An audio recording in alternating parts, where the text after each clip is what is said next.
Brilliant. All right. Well, thanks very much, Dan. Really, really appreciate that. There's loads of challenges out there. New business is really, really tough right now for everybody. So I think everyone can relate to that.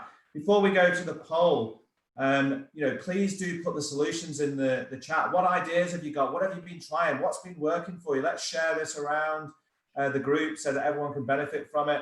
I'm going to bring John and Callum in there. There was a lot there, guys.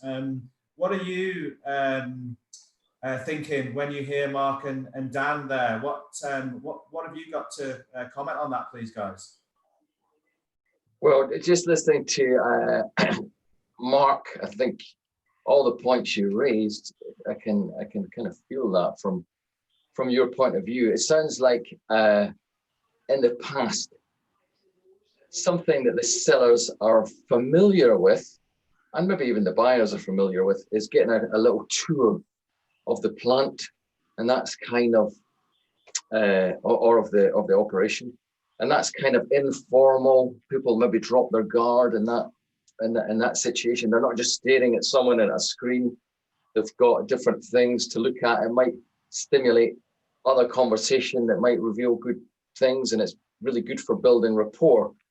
So it sounds like the guys have done that and girls have done that many times before, so they're comfortable with that.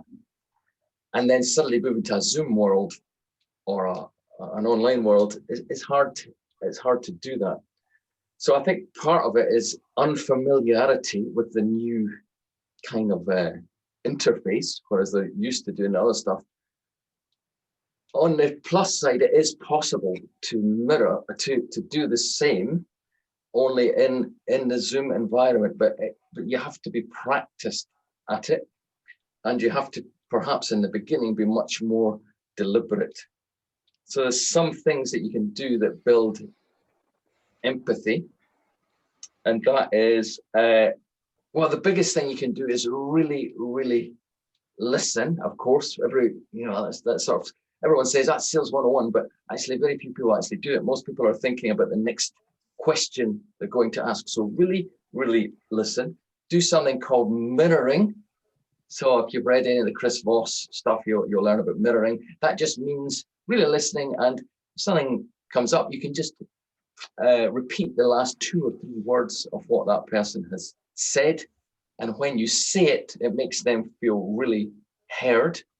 And they will also likely expand on what they were saying in the first place, so give you more information. So that's a way of accelerating the time or shortening the time that it takes for them to get comfortable with you. Also something called labeling. Again, that is to really, really listen and try and label the other person's situation. Just summarize what they just said.